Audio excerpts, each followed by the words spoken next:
Saludos amigos, ya estamos en nuestro set de nuestra entrevista y para este domingo en Al Filo tenemos a Valentín Medrano, experto en Derecho Constitucional, un gran abogado para el país. Buenos días, Valentín. Buenos días, muy buenos días.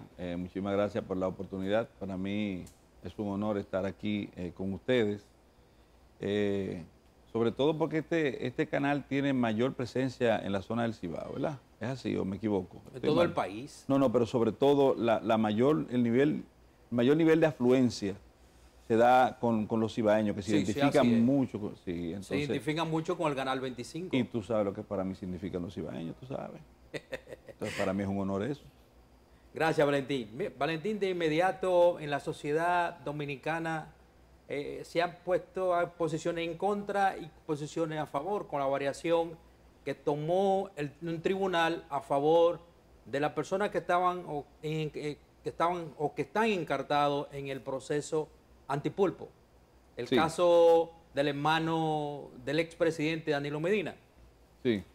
Mira, la República Dominicana no ha sido lo suficientemente bien educada en lo que son sus derechos.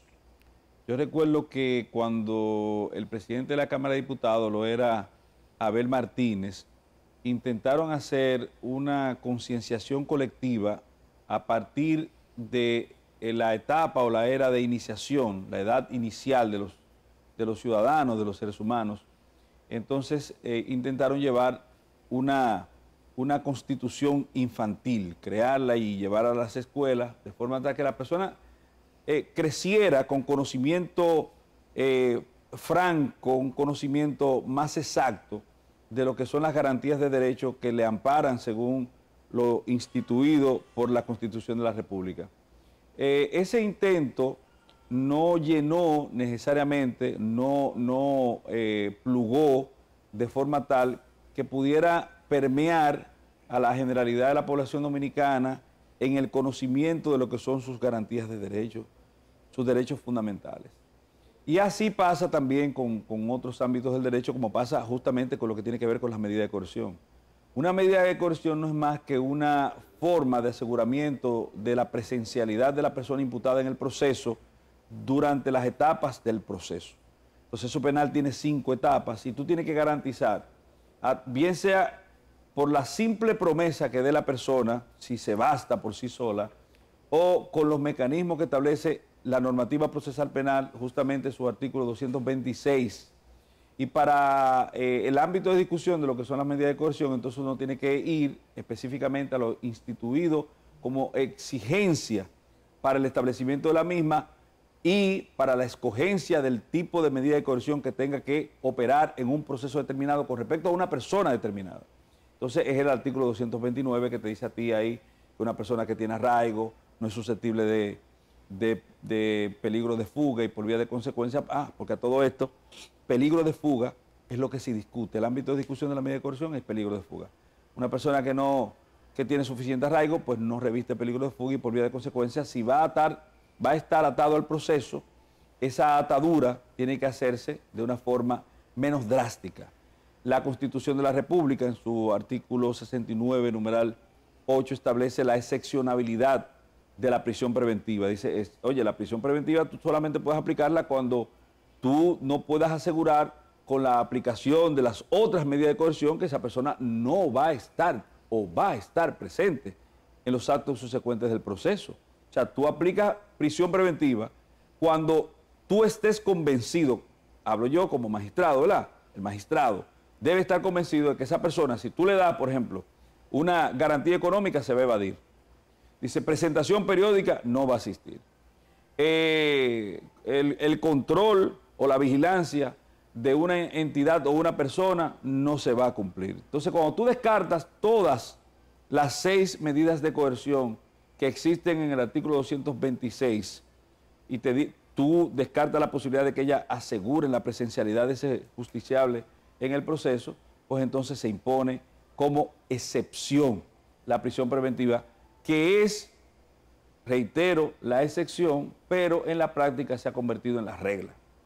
La libertad que ordenó el juez, el sistema penal, jueces, fiscales, y su operatividad han estado cursando un derrotero de violación, de transgresión a la norma. Es decir, que actualmente esos extremos que se han estado dando con respecto a las medidas de coerción ponen al sistema en una situación de cuestionamiento, pero no se va a dar desde el populacho, no se va a dar desde la gleba, desde las personas que aplauden o que juzgan a través de las redes sociales, porque esa persona, lamentablemente, como decíamos al principio en el introito de nuestra participación, no han sido formadas en el ejercicio de sus derechos, en la comprensión de sus derechos y por vía de consecuencia en la comprensión del derecho ajeno. Porque tú tienes que tener conciencia clara de lo que son tus derechos para entender entonces las garantías que amparan a otra persona. Entonces, ¿qué ha ocurrido con el sistema? El sistema se ha convertido en un sistema delincuente. ¿Qué es un delincuente? Sistema delincuente. Claro, claro, porque es un sistema prevaricador. Es un sistema prevaricador. Es un sistema que ha afectado las garantías de derecho sobre la base de contrariar el dictado de la norma. ¿Qué tú eres cuando tú violentas una norma? Es un sistema delincuente. ¿Por qué? Porque la norma te dice a ti, por ejemplo, sin hacer ningún tipo, sin permitirse que tú hagas ningún tipo de elucubración al respecto, o sea, porque no es un asunto que es interpretativo, la norma te dice, la prisión preventiva cesa cuando llegan los 12 meses. Entonces, en el mismo momento que tú sabiendo lo que dice la norma, no lo aplicas, tú eres prevaricador, si eres funcionario público. O sea, que ese tribunal ha estado... El juez le salvó el alma al sistema. El juez Davis Timoteo Peguero, lo que ha hecho es justamente decirle al sistema, salvaguardar al sistema, salvar al sistema de un derrotero que ha cursado en la República Dominicana recientemente de transgresión a las disposiciones establecidas en la norma, de apartamiento de la norma. Él lo que hizo fue una aproximación al debido proceso. Una pregunta, en ese sentido, el artículo 241 del Código Procesal Penal establece el cese de la medida de coerción de prisión preventiva cuando Correcto. se cumple lo dispuesto en el numeral 3, que es que se cumple el plazo máximo de duración de la medida, que en los casos ordinarios es de 12 meses y en los complejos de 18. Mi pregunta es, el juez no dispone el cese, sino que la sustituye por otra. En el ordenamiento jurídico eso era posible, eso es conforme a derecho. Yo entiendo que no, porque si tú te buscas el numeral 1 del Código Procesal Penal, tú verás que hay en esa condición, en ese causal de forma específica, la probabilidad de sustituir la prisión preventiva por otra medida de coerción. En el numeral 3 no te da esa posibilidad, te dice simplemente que la prisión cesa. Cese no es variación de medida de coerción. Si fuera variación de medida de coerción, debía operar una notificación, una convocatoria a las partes con la observancia de que ahí lo único que se iba a conocer es una solicitud de variación de medida de coerción y la probabilidad de que eso ocurriera. Entonces, en este caso no. Lo único que tiene que ocurrir para que el cese opere de pleno derecho es que transcurran 12 meses. Claro, el artículo 370 del Código Procesal Penal, en los casos declarados complejos, te lo puede llevar a 18 meses. Pero transcurrieron los 18 meses, transcurrieron los 12 en el ordinario. ¿Qué es lo que debe hacer el juez? Para no prevaricar, porque es la norma que te dice. Aclaro lo que es prevaricación. Todo funcionario que hace lo que la ley no manda, prevarica.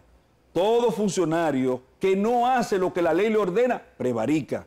Entonces, cuando usted sabe, es como dicen para la salvación, el que sabe y no hace lo que es correcto, lamentablemente pierde su alma, no va al cielo. ¿Entiendes? Porque hay que hacer lo que se debe hacer, lo que es bueno hacer, lo que es mandado hacer, de conformidad con los cánones establecidos en la Biblia. Valentín, pero, en este caso, con la ley. Pero usted no piensa también como se basaba en el Ministerio Público que estas personas en libertad iban muchas veces posiblemente vayan a la obstrucción de la justicia afuera. Es un cuento de camino que se lo venden a la gente y la gente lo compra de forma muy pueril. Nos convertimos, miramos hacia otro lado, no vemos la realidad, no establecemos nuestro conocimiento con respecto a precedentes que nos indican lo contrario, porque te voy a poner 2 ejemplos de casos emblemáticos que tuvieron en vilo a la sociedad dominicana, que atrajeron la atención de toda la sociedad dominicana. El primero, Baninter. Sí, claro. Vamos a ponerlo, a colocarlo en términos de tiempo, según fueron apareciendo. Baninter. ¿Qué ocurrió con Baninter? 2003, 2004, me parece que fue la fecha en que ocurre o se destapa. El gobierno de Hipólito Mejía. Okay, ¿qué ocurrió con Baninter? Todos, absolutamente todos los imputados en Baninter estuvieron en libertad. ¿Obstruyeron pruebas? No. ¿Se fueron del país? No. ¿De alguna forma transgredieron el desarrollo habitual del proceso? No. Pero peor, esos acusados de Baninter fueron condenados, por lo menos 2 de ellos. Fueron condenados. ¿Y sabe qué ocurrió? Que el día que el juez de la ejecución de la pena le notificó para que se presentaran y se constituyeran en prisión, lo hicieron. Entonces no es verdad que nosotros tenemos precedentes. No hay un solo precedente en la República Dominicana de una persona evadida en un proceso de ese tipo. No hay uno. Entonces tú no puedes partir de la inexistencia de un precedente a suponer que va a ocurrir. Entonces vamos al otro, Odebrecht. A poco menos de un mes, luego de que se le dictara prisión preventiva, los imputados de Odebrecht, todos, recibieron una variación de la medida de coerción y estuvieron en su casa hasta que el otro día se produjo la condena de 2 personas también en el caso de Odebrecht. Entonces, durante estuvieron estas personas en libertad, ¿obstruyeron el proceso? No obstruyeron el proceso. ¿Se fugaron? No se fugaron. ¿Faltaron a los actos procesales subsecuentes? No faltaron a los actos procesales subsecuentes. Entonces, esa mentira que nos están vendiendo a nosotros, pues eso es una mentira transgresora, una mentira infeliz, pero una mentira que nos pone a nosotros, nos retrata a nosotros como una sociedad de arbitrarios, totalmente de arbitrarios, porque las reglas, reitero, que dice la Constitución, porque nosotros no creemos en ese papel que se llama Constitución, sigue siendo un pedazo de papel para la mayoría de los funcionarios judiciales. Porque ¿qué es lo que dice la Constitución de la República? Te lo dice claramente, que es excepcional la prisión preventiva.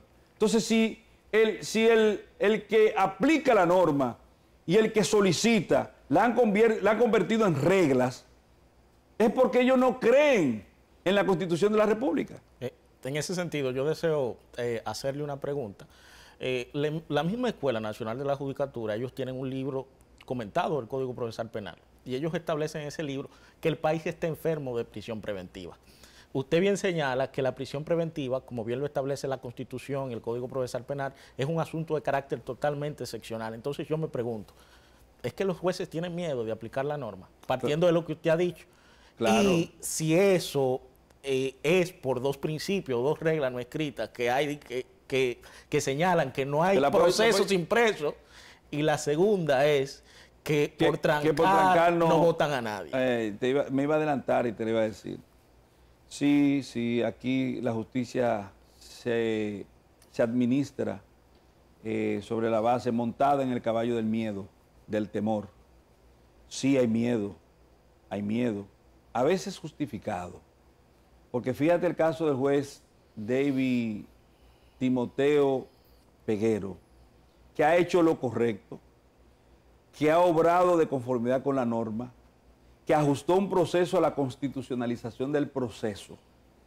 Y hay gente que ha publicado su foto para que cuando usted lo vea por ahí lo apedree, lo abuchee, porque esa es la sociedad que nosotros tenemos, una sociedad de mentira, porque aquí vivimos en la sociedad del antihéroe. El malo es el bueno y el bueno es el malo.